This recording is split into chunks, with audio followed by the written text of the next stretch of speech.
Welcome to the Toilet Talk with Terry 21, episode 3 out of 21, 21 questions. Episode 3, question number 3, which is, what is the weirdest thing a guest has done at your house?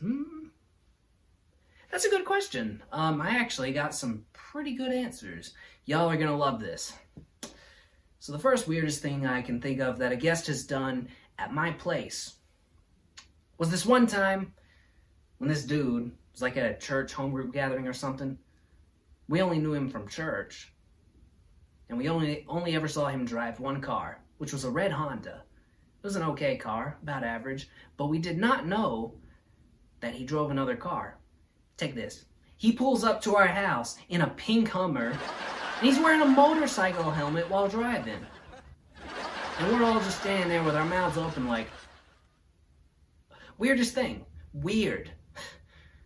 So he gets out of the car and comes in the house, and I ask him, just out of curiosity, what's with the helmet? Not trying to be rude, but what's with the helmet? And he says, it keeps my head safe when I crash. Okay. That answers my next question. Okay, when you crash, not if you crash, when. God knows he probably crashed his Stingray and is now driving a pink Hummer as a rental because it was the cheapest thing at the dealership. Because nobody wanted to get it because it was so ugly. And you're trying to save up money for a new Stingray. Nobody wants a pink Hummer. It's like driving a Tweety Bird. And you're paranoid that you might crash again, so you're wearing a helmet. Okay, I see you there. You ain't got nothing to hide. And then the dude turns around, and I noticed that his helmet has a Barbie sticker on it. Whoa, okay, now. And then he hands the helmet to his wife and says, "Thanks for letting me borrow your helmet, babe." Whew, okay. You had me worried there for a second, bub. Alright, that explains it. So yes, that's the weirdest thing a guest has done at my house, to answer y'all's question. But we're not just going to talk about my house, we're going to talk about other houses as well. Because that's the Terry way. One of my good buddies, one of my good friends, actually told me this story that his parents told him about something that happened it happened before they got married. At their house, the same one that they own now.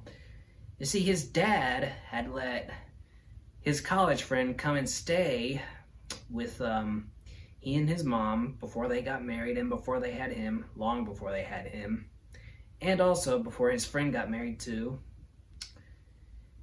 And they let him sleep on the couch downstairs in the room where the entertainment center was. And you see, in the middle of the night, they're awakened by this horrendous crashing sound.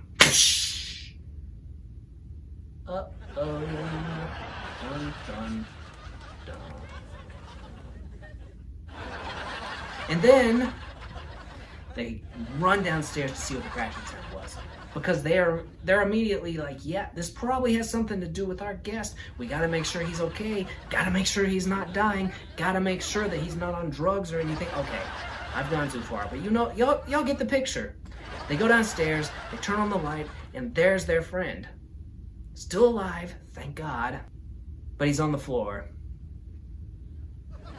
with a bunch of books, movies, and the TV on top of him. His penis was probably squished by the TV or something like that because he was crying. I mean, there's nothing else really I could think of that grown men would cry about. Basically, their entire entertainment center was destroyed and was on top of him. And he could not get up. He could not get it off of him because he was a 375-pound man. Ugh. They asked him, "What happened? Oh my gosh, are you okay? What happened? Tell us what happened. Tell us what happened. Tell us what happened." The wife is panicking and she's repeating after herself over and over again. Tell us. What happened? And he's just like doing the retarded thing that I used to do when I was a kid.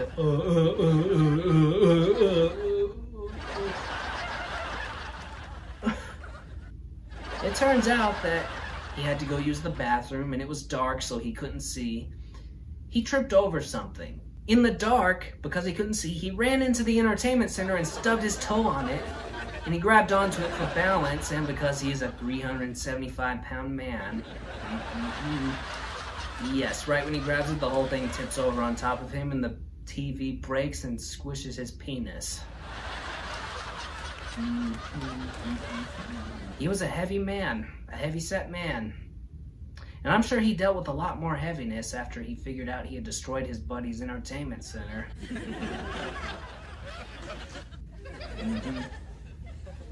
Anyway, he was just mortified. He could not stop apologizing. I would have felt so bad for him. He was fine, but the TV was busted. If you think that was the end of the story, no, you'd be wrong. The wife simply looked at him and said, "You know what? We'll go to bed and deal with it in the morning. Just go back to bed, all right? Use the bathroom, go back to bed. It's okay. You didn't mean to. Sleep tight." And then they went back upstairs. But he was so embarrassed, he spent the next hour picking up everything. And then he decided, I have got to get the heck out of here. I'm so embarrassed, I gotta get out of here now. So he packs his bag, unbeknownst to them, because they're asleep. He exits the house. He makes sure to close the front porch door behind him and lock it. But after he locks it, he realizes, wait, I shouldn't have locked it. It's too late, because their front porch was enclosed in a security gate. Basically, it had fencing around it.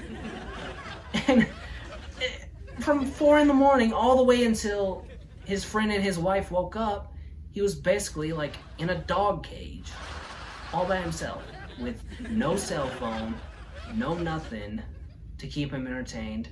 They just woke up, and when they got downstairs, they found him with his bag right next to him, out on the porch, sitting there looking all sad. Could you imagine coming downstairs, you had a friend over the night before and you couldn't find him anywhere, but then where you find them is the place where you least expect to find them. You look out on the front porch, you're like, what the? I personally would not want to wake up to see that there is a fat man on my front porch sitting there doing nothing like a creep. What do you expect from a 375-pound man by the name of Baldwin? Which leads me into our next topic. Join us on the next Toilet Talk with Terry 21 for the next question, which is, what is the funniest name you have ever heard used in the real world? Okay, don't forget to subscribe for more content. What's to come next will be great. You don't want to miss it? All right, take care. Good night, everybody.